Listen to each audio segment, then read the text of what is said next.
The anxiety and stress of COVID-19 seems to have touched all areas of life, including eating habits. Isolation has led to a huge uptick in eating disorders.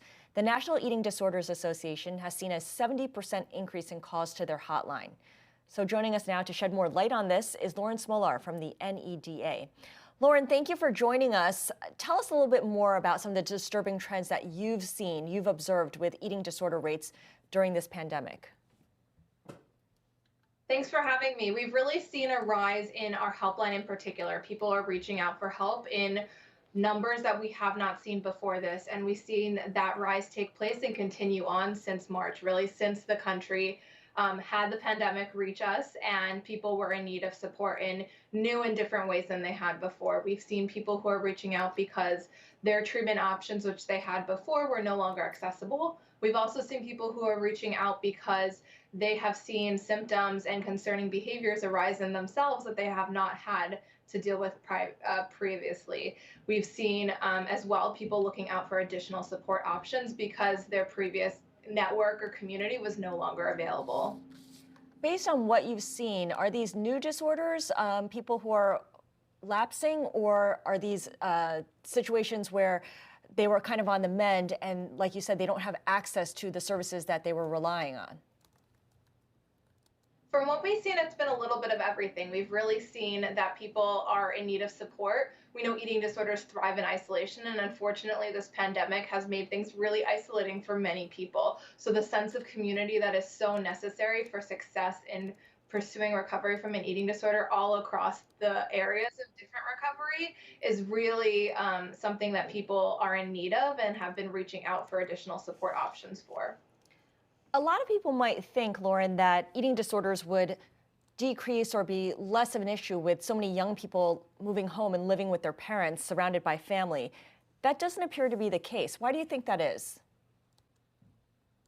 It's going to depend. We know, first of all, that eating disorders can happen at any age. We also know that there's just a high level of stress, and that can always perpetuate eating disorders. So the stress across the country has increased. People may also have had different communities of support that they were accessing previously that may not be within their family system. So going home could create an environment that is actually more stressful if those family systems are not prepared to be able to handle the situations that are best for their children or for their family members who are now in close quarters. We also know that just having support systems and a variety of different options for people can be so important, and it's so individualized as to what kind of support is going to work for one person over another. And the access to care for a period of time was limited for some people. They did not have the in-person support that they were used to in some areas, and they needed to access care in new and different ways, and that just increases stress all around. I go back to what you said about how this happens in isolation and how there's no age or demographic for eating disorders. Can you share a little bit about the profile of people who are calling in for help? Because I think it helps people who are suffering to get an understanding that they're not alone and that there are plenty of people from different walks of life who are challenged by the same things. Yeah, we really know that eating disorders don't discriminate. They can affect anyone at any age, any kind of background. We're seeing people of all ethnicities, of all genders, of all ages who are affected. We're also seeing family members that are reaching out for support for their loved ones who may be in closer quarters now or no longer in the same area to be able to support their loved ones and are looking for new and different ways to find that help. Do you think that once we get to the other side of this pandemic, once the vaccine is more readily available, that the lingering effects of isolation will persist and continue to be something that clouds, the outlook for younger individuals who may be more susceptible to eating disorders? You know, we just don't know. One of the great things about the pandemic actually is that we've had online support that has previously not been available. So while there has been some isolation, we've also seen a really positive opportunity of kind of online virtual international support options. So there is more available for some people.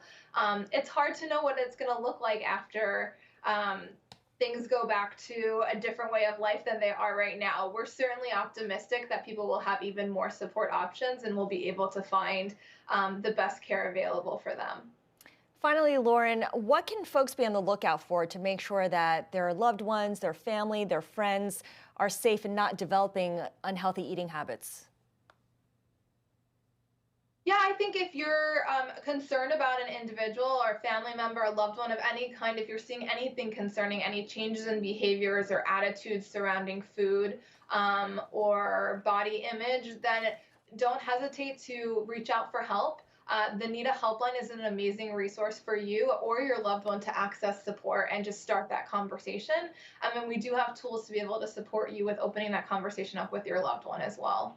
Reaching out is the most important part of it. Lauren, really appreciate your taking the time to speak with us. Lauren Smoller of NEDA. And for those of you watching, if you or someone you know is struggling with an eating disorder, you can call the National Eating Disorders Association helpline. It's at 1-800-931-2237 in the U.S. or text NEDA to 741-741.